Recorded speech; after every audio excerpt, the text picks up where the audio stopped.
Judulnya Yesus menjanjikan penghibur. Jikalau kamu mengasihi aku, kamu akan menuruti segala perintahku. Aku akan minta kepada Bapa, dan Ia akan memberikan kepadamu seorang penolong yang lain, supaya Ia menyertai kamu selama-lamanya, yaitu Roh kebenaran. Dunia tidak dapat menerima Dia, sebab dunia tidak melihat Dia dan tidak mengenal Dia. Tetapi kamu mengenal Dia, sebab Ia menyertai kamu dan akan diam di dalam kamu. Aku tidak akan meninggalkan kamu sebagai yang sendirian. Aku datang kembali kepadamu. Tinggal sesaat lagi, dan dunia tidak akan melihat aku lagi. Tetapi kamu melihat aku, sebab aku hidup dan kamu pun akan hidup. Pada waktu itulah kamu akan tahu bahwa aku di dalam Bapa-Ku, dan kamu di dalam aku, dan aku di dalam kamu. Barang siapa memegang perintahku dan melakukannya, dialah yang mengasihi aku. Dan barang siapa mengasihi aku, ia akan dikasihi oleh Bapa-Ku. Dan aku pun akan mengasihi dia dan akan menyatakan diriku kepadanya. Silakan.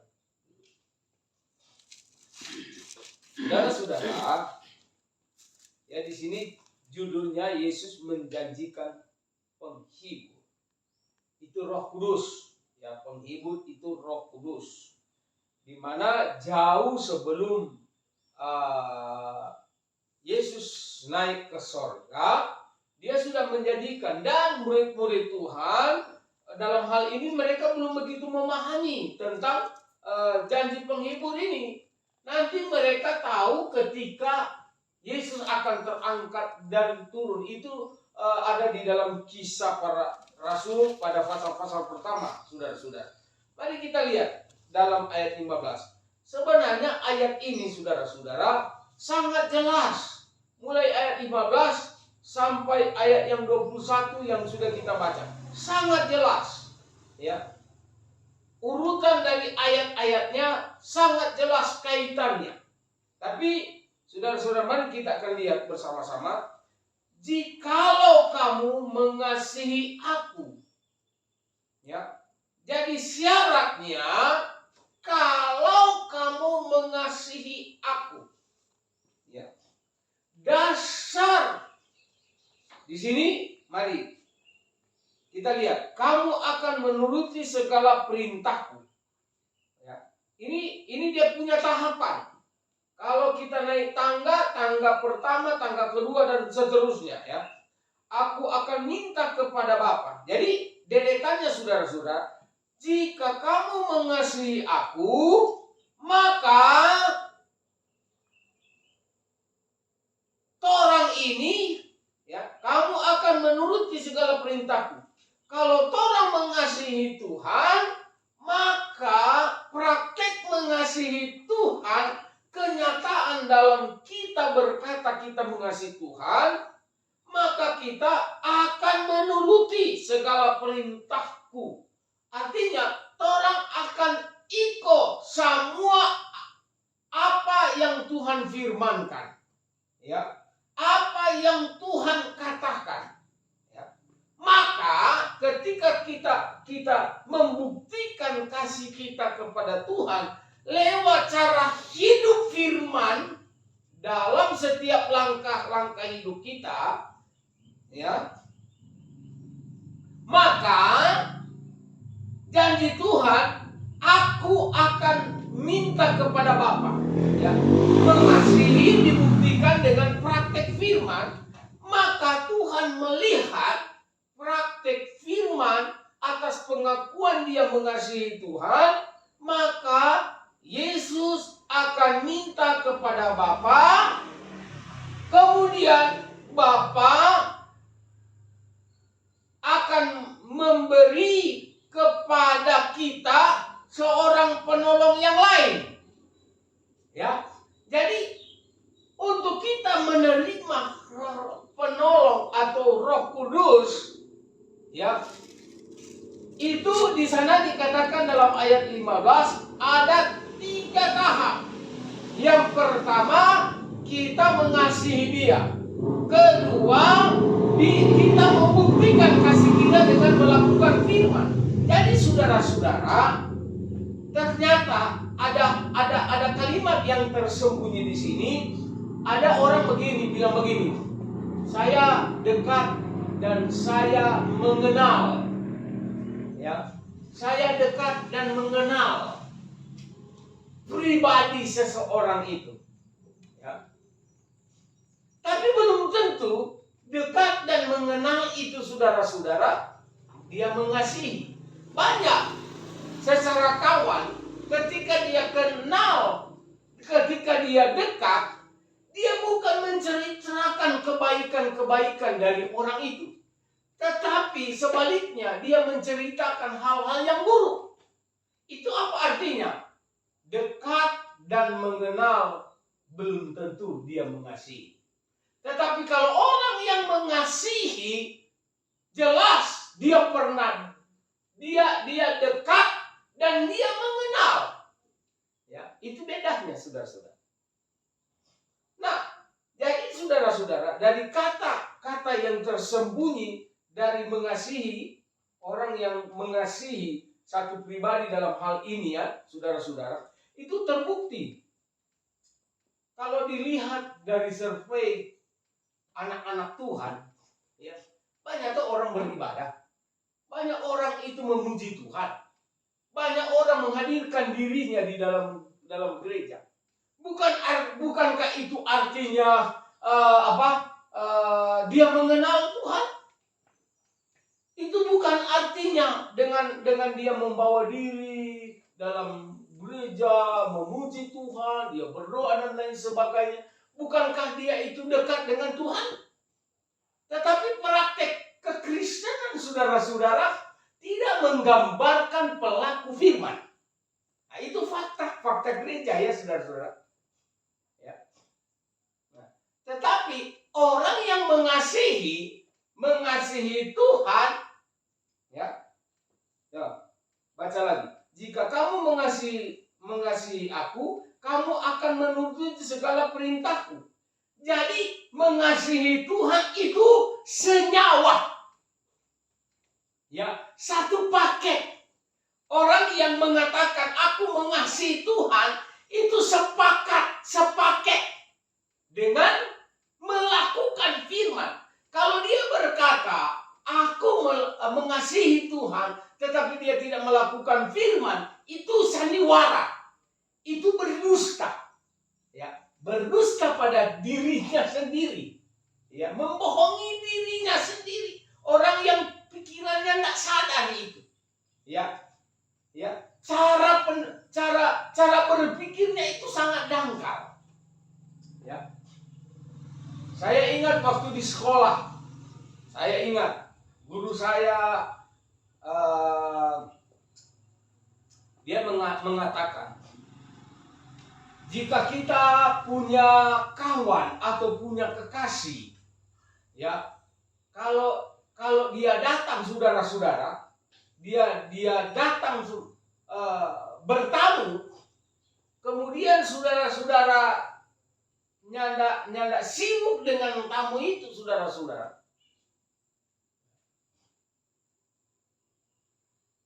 itu menunjukkan bahwa orang tersebut sesungguhnya walaupun sudah dia terima di rumah tersebut, di rumahnya belum tentu dia mengasihi temannya atau kekasihnya. Nah, kita lihat. Kamu akan menuruti segala perintahku. Ayat 16. Aku akan meminta kepada Bapa. Maka Tuhan bertindak. Yesus bertindak. Dari kita mengasihi sepaket dengan melakukan perintah Tuhan, menuruti segala perintahku, ya, ternyata Tuhan itu perhatikan. Ya. Dan ayat ini sebenarnya kalau orang mau kembangkan, orang mau dalami saudara-saudara, ya, banyak orang tidak peduli, tidak bisa melihat perbuatan baik kita ketika kita melakukan firman. Tapi jangan kita kecewa, saudara-saudara. Sebab pengiringan kita, ya, ibadah kita bukan diperlihatkan kepada orang. Tetapi kita memperlihatkan walaupun kita tidak bisa melihat dia. Tapi dia melihat kita. Ini bukti firman, saudara-saudara. Ya, ayat 15. Jikalau kamu mengasihi aku, kamu akan menuruti segala perintahku. Jadi perbuatan kita terhadap firman jangan pernah kecewa walaupun tidak dinilai oleh orang lain. Ya. Itu sebabnya perlu setiap orang yang mau dipanggil menjadi anak Tuhan, menjadi hamba Tuhan, perlu itu kata praktek. Kami alami itu, saudara-saudara. Ya. Waktu saya praktek di Jalan Segaran di Palembang, ya, sama pendeta JK Visibi, saudara-saudara, ada beberapa pengerja di dalamnya. Mereka mau melakukan satu pekerjaan apabila ya om dan tante atau pengerja yang dekat dengan om dan tante atau anak-anaknya, mereka nanti dilihat baru mereka lakukan, ya, pengerja-pengerja itu. Tetapi saya tidak, saudara-saudara. Walaupun saya tidak dilihat, saya mau bekerja. Ya, kenapa? Karena itu bukan untuk kebaikan dari senior saya.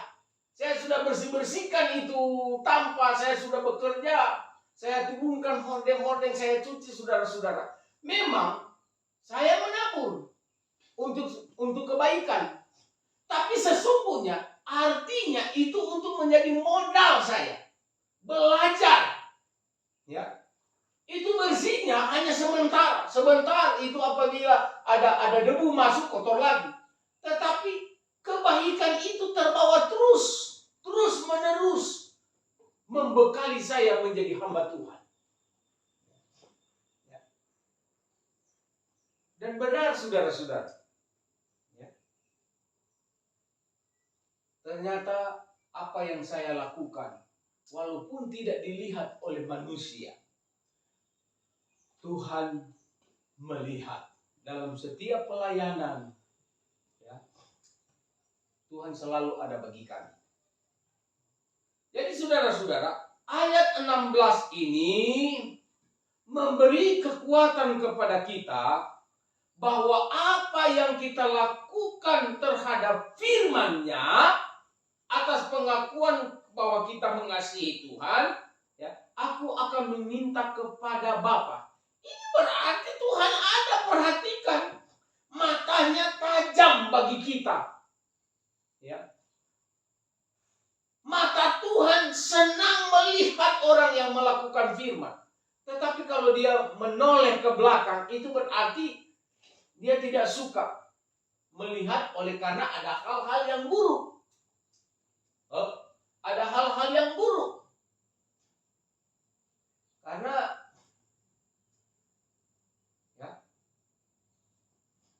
Tuhan senang melihat hal-hal yang dilakukan oleh orang yang mengasihi Tuhan, melakukan perintah-perintahnya.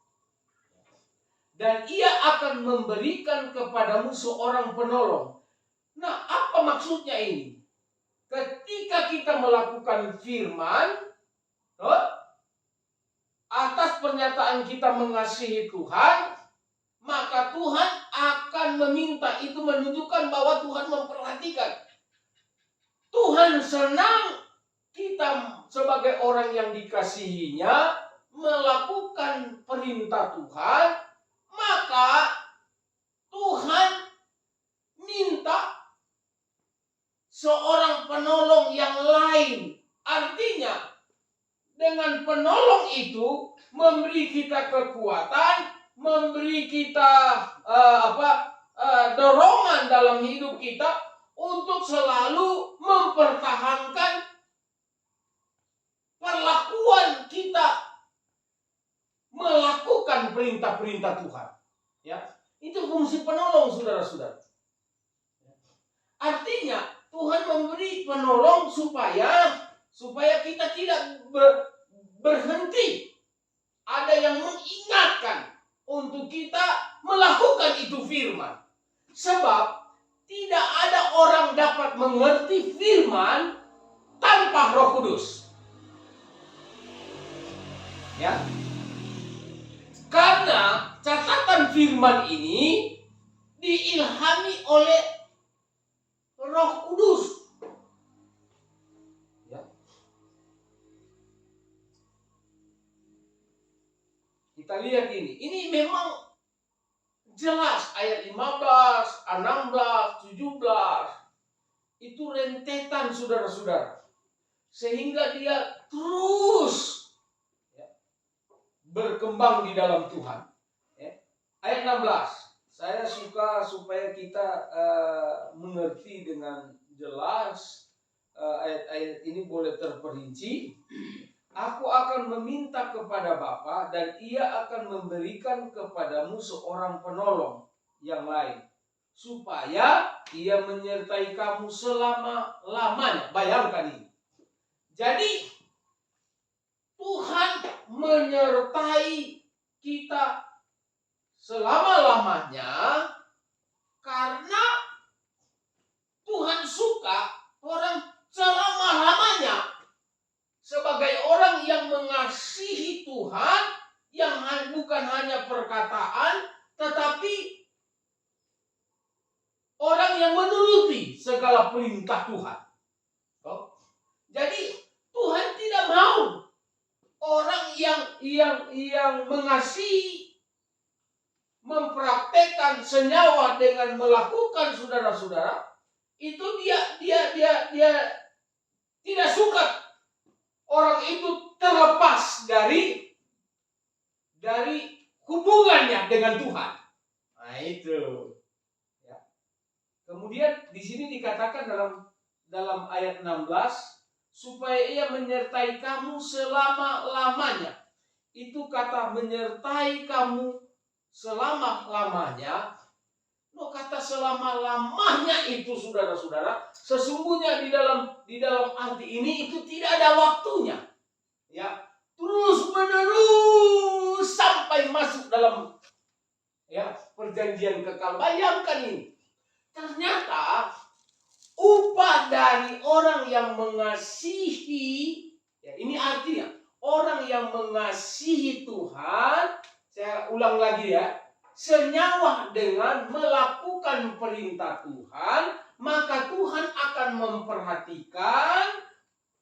Setelah Tuhan memperhatikan, Tuhan akan meminta supaya dia ada penolong yang lain, itu ya Roh Kudus, untuk terus-menerus menyertai dia, supaya dia melakukan firman terus, tidak ada melakukan ajaran-ajaran yang lain, tidak terpengaruh dengan dunia, tidak terpengaruh dengan cara pengiringan orang lain. Dia hanya ikuti saja kata penolong itu, kata Roh Kudus itu, dan kata selama-lamanya itu mengandung upah.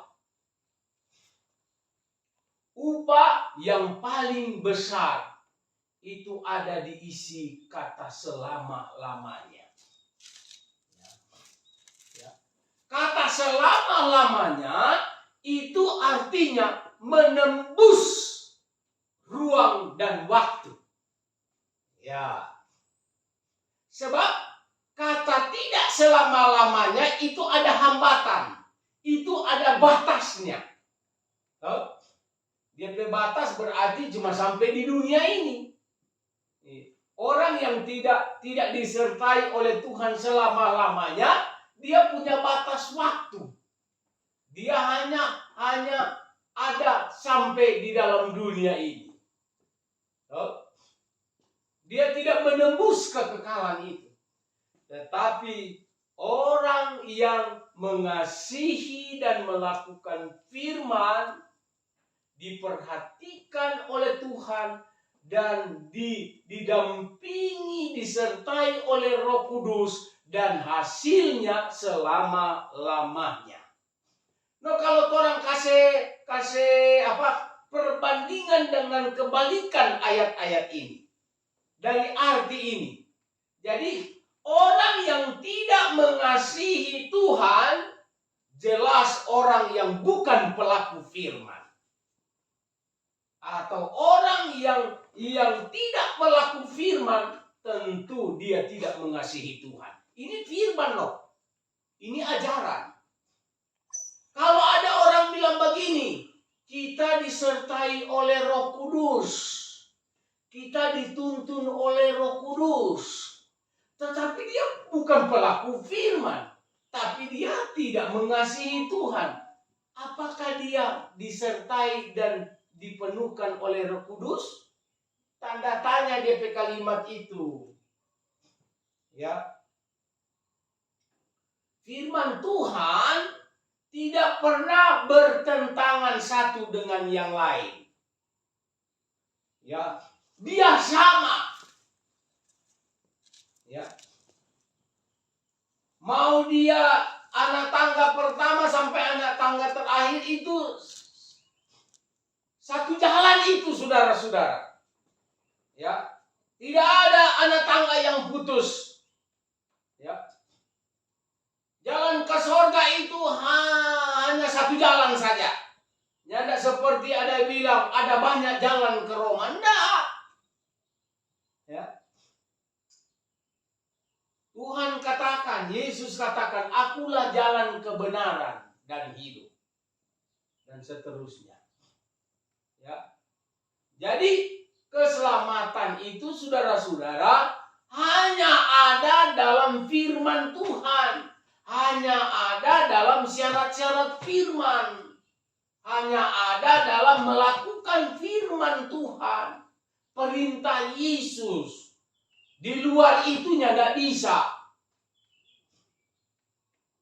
Kalau ada orang bilang begini, kita selamat. Ya, berarti dia dituntun oleh Roh Kudus. Ya. Diperhatikan, ya, turun lagi. Ya. Dari ayat yang ke-16 kita turun ke 15. Ya. Orang yang kata selama-lamanya itu artinya selamat, kuai. Sorga itu. Ya. Masuk menembus ruang dan waktu. Ya. Nah, saudara-saudara, berarti dia adalah orang yang dituntun oleh Roh Kudus. Kalau orang yang dituntun oleh Roh Kudus, orang yang diperhatikan oleh Tuhan. Orang yang diperhatikan oleh Tuhan adalah orang yang melakukan firman Tuhan. Orang yang melakukan firman Tuhan adalah orang yang mengasihi Tuhan. Begitu ini ayat itu. Ya. Mau dari ayat 15 ke ayat 16, silakan. Atau ayat 16 ke ayat 15, boleh. Ya. Saudara-saudara, mari ayat 17. Yaitu, ya, ini penolong ini, yaitu Roh kebenaran. Oh, penolong itu dia menyertai orang yang mengasihi dan melakukan firman. Itu rupanya itu penolong itu Roh kebenaran. Jangan lupa itu kata dari Roh kebenaran. Ya. Kata roh itu, ya, sama dengan napas. Sama dengan angin yang tidak dapat kita lihat, tetapi dapat kita rasakan. Itu sebabnya saya katakan tadi. Ya. Mari kita lakukan perintah Tuhan. Jangan tunggu nanti dinilai oleh manusia. Ya. Dinilai oleh manusia. Kalau orang belajar dalam firman Tuhan, upahmu sudah terbayar. Ya. Upahmu sudah terbayar. Lebih baik saya melakukan kebaikan tanpa dilihat oleh manusia. Tanpa diberi oleh upah manusia yang hanya sementara. Misalnya kita berbuat baik, tapi senior kasih doi pak kita 100.000. Kita pakai belanja langsung habis itu. Sudah so terbayar. Maka kalau saya berbuat baik bukan dinilai oleh mereka, tetapi dinilai oleh yang sumber berkat, bisa saja berkat itu datang berulang-ulang kali. Bahkan berkat itu terus sampai kepada selama-lamanya, kepada kekekalan. Ya. Yaitu roh kebenaran. Rupanya, ya, kenapa dia suka menyertai kita? Karena perilaku kita ini benar. Firman itu pasti benar. Kalau teori dunia betul. Kalau firman benar. Ya. Beda kata benar dan kata betul.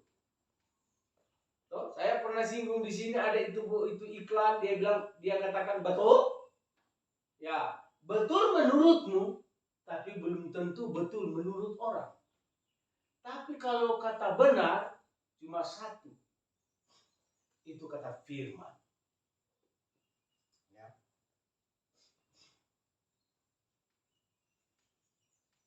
Betul bagi manusia, bukan kebenaran bagi Allah. Ya. Oh, itu sudah betul. Tuh, kebanyakan betul itu, oh sudah betul. Bahasa hari-hari kita saja, jawaban kita terhadap guru atau pertanyaan orang lain, apakah itu sudah betul? Ya, bahasa hari-hari. Yaitu roh kebenaran. Ini yang tidak kelihatan tetapi dapat kita rasakan. Ya, saya sudah terangkan tadi toh. Ya. Tidak kelihatan tetapi dapat dirasakan. Walaupun dia tidak melihat kita, tetapi kita bisa merasakan bahwa dia menilai kita. Oh, ini roh kebenaran. Ini kata roh dan kebenaran ini dia, roh kebenaran ini. Ketika kita lakukan, walaupun kita tidak lihat dia, karena dia adalah roh adanya, tapi kita praktekkan kebenarannya yaitu firman, itulah yang pantas dikatakan Ibrani 11. Ya. Banyak orang tidak mengerti tentang iman. Kendati iman itu, ya, sesuatu yang datang dari Tuhan, karena dia adalah roh dan kebenaran. Ya. Abraham, dia melakukan apa kata Tuhan, apa kata perkataan firman yang dia tidak lihat. Baik yang menyuruh dia tidak lihat, maupun apa yang akan dia lakukan dia belum lihat, tapi dia berjalan, tapi dia lakukan. Itu sebabnya digolongkan Abraham adalah bapa orang yang beriman. Ya. Ini berkaitan ya, yaitu roh kebenaran. Ya. Jadi kalau kita beriman, itu sedang ada roh kebenaran di dalam kita sebenarnya. Ketika kita melakukan iman, itu tandanya ada roh kebenaran dalam hidup.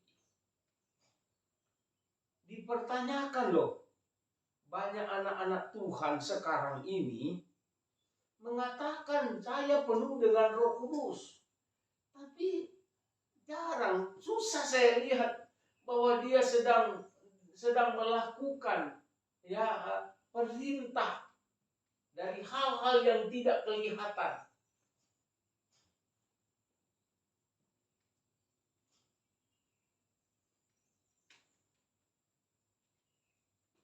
Dunia, kita lihat ayat 17.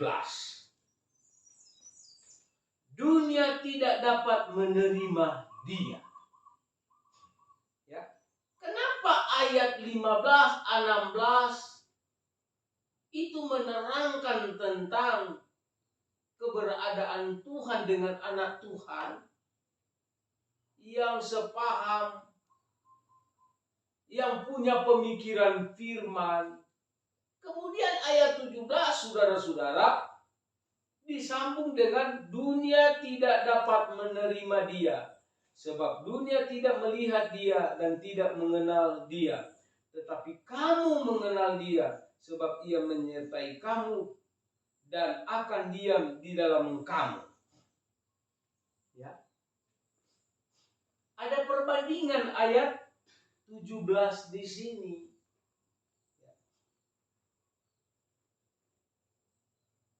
Siapapun dia, saudara-saudara, siapapun dia yang tidak seperti ayat 15 dan 16, ayat 17 menyinggung. Siapapun dia, ya.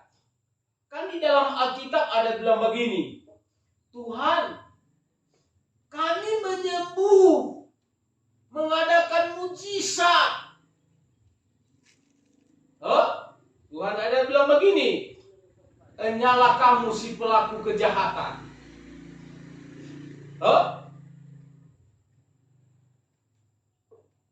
Itu digolongkan apa, saudara-saudara? Sebenarnya orang-orang dunia yang berkedok penginjil, hamba Tuhan, anak Tuhan. Jadi kalau saya mau singgung bahwa praktek-praktek kekristenan mereka hanya untuk supaya dinilai oleh dunia, oleh manusia. Itu tadi saya sudah singgung. Ya. Bayangkan ayat 15, ayat 16 berbicara tentang pelaku firman, yaitu anak Tuhan yang sungguh-sungguh dengan Tuhan, dengan perhatian Tuhan, dengan penyertaan Tuhan. Tiba ayat 17, firman Tuhan menyinggung tetap bahwa ada kelompok yang lain. Siapapun dia, saudara-saudara, ayat 17 ini ya, saya mau sampaikan kepada saudara. Dunia tidak dapat menerima dia. Sebab dunia tidak melihat dia dan tidak mengenal dia. Tetapi kamu. Jadi ayat ini menggolongkan, saya coba kaitkan ya dengan ayat-ayat yang lain. Ya. Tuhan, kami menyembuhkan, mengadakan mujizat, tetapi Tuhan bilang begini, nyala kamu si pelaku kejahatan. Ada Tuhan panggil. Ya, mari ikutlah aku, dia katakan. Tuhan, izinkan saya dulu untuk pamit kepada mama papa saya. Ada Tuhan panggil, mari ikutlah aku. Tuhan, mereka beralasan, saya baru kawin. Tuhan, saya punya ternak. Dan lain sebagainya. Mereka beralasan. Waktu dilihat oleh orang, orang ini rupanya ya dipanggil untuk menjadi pengikutnya. Tetapi dia tidak mengikuti kata Tuhan. Dia hanya mengikuti kata hatinya. Dia hanya mengikuti apa yang ada di dalam dunia ini. Dia diikat oleh hal-hal yang sementara.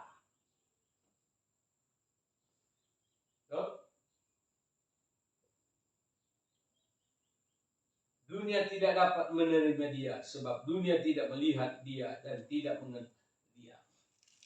Ini tidak ada, ini dikatakan kata dunia ini, siapapun dia. Mau dia memang betul-betul orang dunia, orang yang tidak pernah kenal Tuhan, maupun orang yang menyebut nama Tuhan, saya singgung dalam ayat tadi toh, dalam perumpamaan tadi. Tuhan, kami melakukan banyak mujizat. Ya. Tapi kalau dia tidak sama seperti ayat 15 dan ayat 16, sekalipun dia membawa mujizat Tuhan, dia boleh dikatakan. Karena ini sepaket dengan ayat 15 ya, 15-16. Ya, dunia tidak dapat menerima dia. Itu artinya orang-orang yang tidak dapat menerima ayat 15 tadi. Jika kamu mengasihi aku, kamu akan menuruti segala perintahku. Itu digolongkan dengan orang dunia. Ya. Sebab dunia tidak melihat dia. Orang lain tidak bisa melihat dia. Tetapi kamu mengenal dia. Ya. So, kalau orang mau bandingkan ayat ini, dunia, di sini dikatakan sebab dunia tidak melihat dia dan tidak mengenal dia. Memang dunia itu selalu menuntut untuk supaya hal-hal yang bisa dilihat. Tapi kalau tetapi kamu mengenal dia, di sana tidak ditulis tetapi kamu melihat dia. Toh? Tidak toh? Itu dia perbandingan. Kebanyakan perilaku orang dunia, sekalipun saya sudah katakan ya, yang kelihatan seperti Kristen, ya, selalu apa yang mereka lakukan itu maunya dilihat. Terlihat seperti saya umpamakan tadi toh. Oh, kalau saya bekerja itu walaupun tidak dilihat oleh senior saya lakukan. Tapi ada teman-teman saya, dorang kalau melakukan maunya dilihat, baru mereka lakukan. Karena itu sifat manusia, sifat dunia, saudara-saudara. Sifat orang yang tidak mau menuruti firman. Ya. Coba orang bandingkan ini. Tetap, sebab ini kata sebab itu dia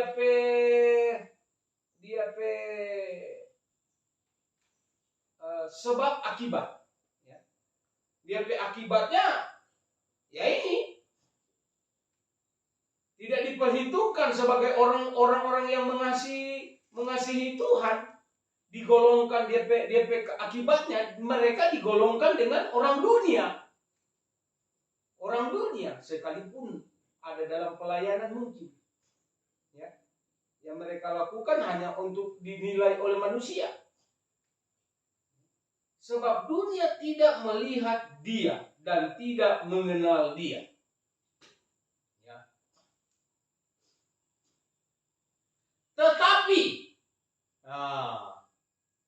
Tetapi kamu mengenal dia, ya, harusnya kamu apakan? Tetapi kamu melihat dia. Kenapa tidak ditulis? Tetapi kamu mengenal dia. Disamakan dengan kalimat yang pertama. Kalau dunia tidak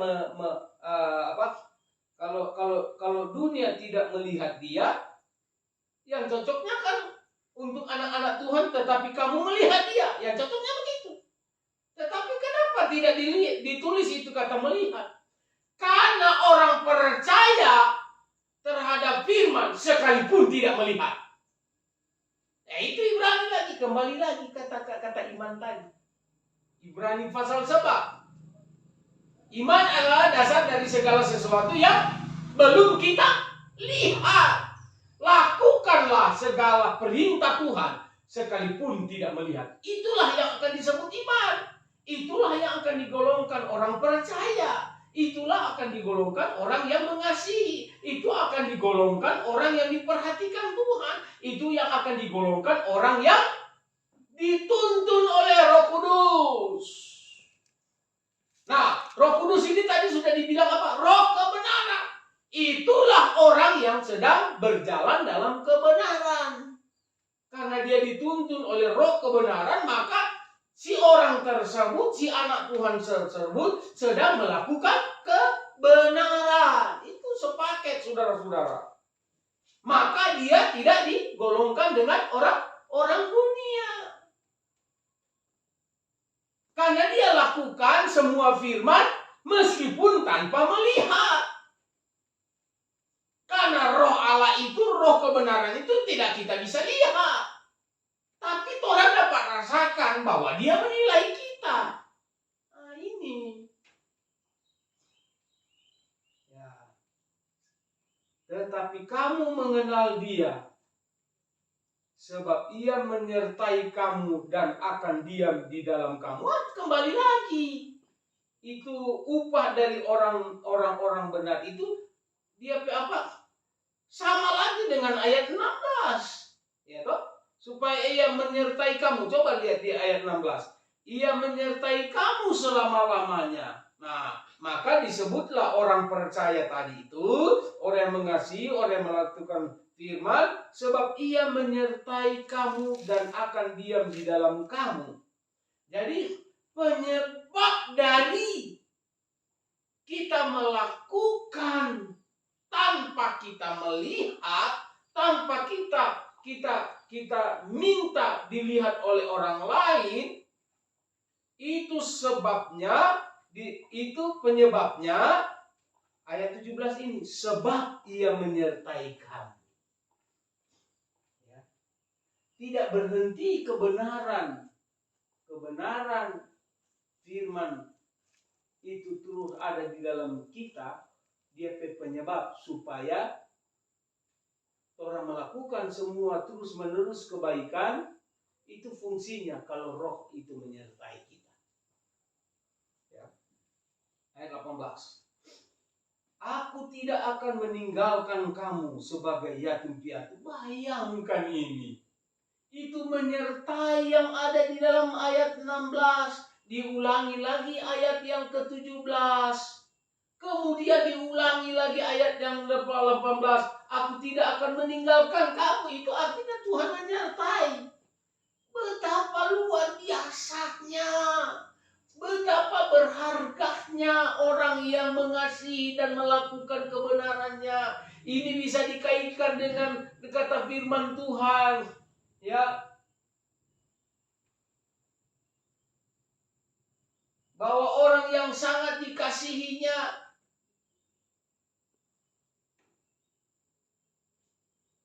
disertai oleh Tuhan, diberkati oleh Tuhan, diperhatikan oleh Tuhan.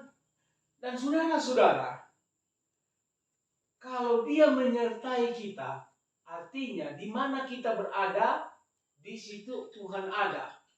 Kalau orang mengalami masalah, karena orang berjalan di dalam dunia ini, masalah boleh ada di hadapan kita, tetapi dia akan kerjakan masalah kita. Karena apa? Karena dia ada. Apapun masalah saudara, ada banyak ayat-ayat yang saya baca bahwa apapun persoalan kita, ya, segala persoalan, segala masalah kita, saudara-saudara, karena dia ada menyertai, dia akan selesaikan.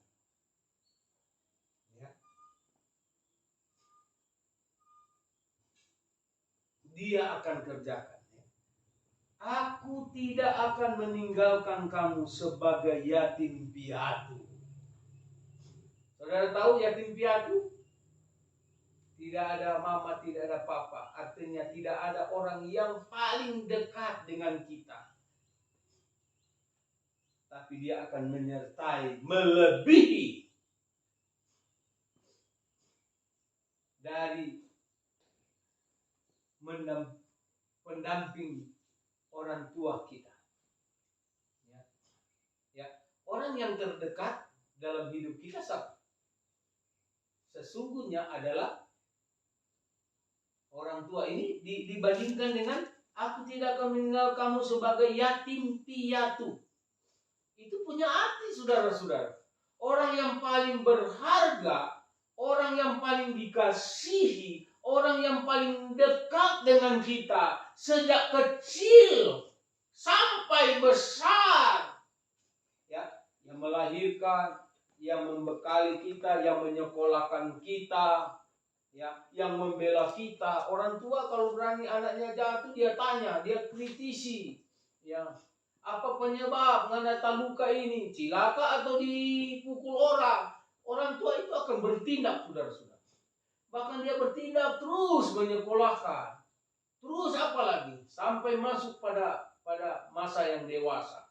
Bahkan sudah masuk dalam keluarga. Tetapi perhatikan, dinasehati. Anak menipit dia cucu ini begini, diatur, sudah. Ya. Tetapi ada batas. Ya, ada batas. Orang tua tidak bisa menyertai 1 kali 24 jam.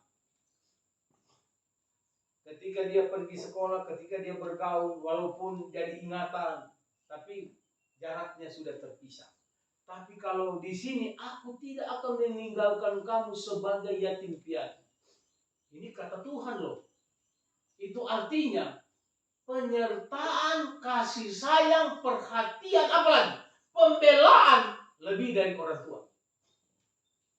Plus 1 kali 24 jam. Ya. Aku datang kembali kepadamu.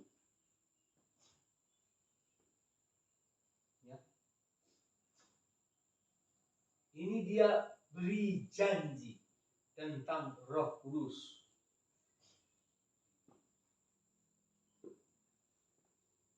Ayat 19. Tinggal sesaat lagi dan dunia tidak akan melihat aku lagi. Sesuatu yang kata melihat selalu disinggung oleh Tuhan, itu adalah dunia. Ya. Tinggal sesaat lagi dan dunia tidak akan melihat aku lagi. Tetapi kamu melihat aku sebab aku hidup dan kamu pun akan hidup. Ini tetapi kamu melihat aku sebab aku hidup. Artinya ini kata melihat. Ayat 19 sudah ada kata melihat untuk orang percaya. Tapi kata melihat dari orang percaya sudah dibuktikan walaupun tidak melihat. Ya.